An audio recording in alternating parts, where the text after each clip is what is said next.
It can be hard to understand certain things at times, but rest assured that one day you will understand. I need you to trust me. I love you. Give me those negative thoughts THT are causing you pain. Hand him over to me through prayer. I want to take them from you. I want to take care of you.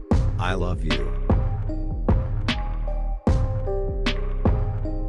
I love that you know my commands.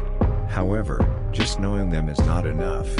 You must practice them. I have a commandment to love me with all your heart and to love your neighbor. And so I need you to prove with your actions that you love me and you're.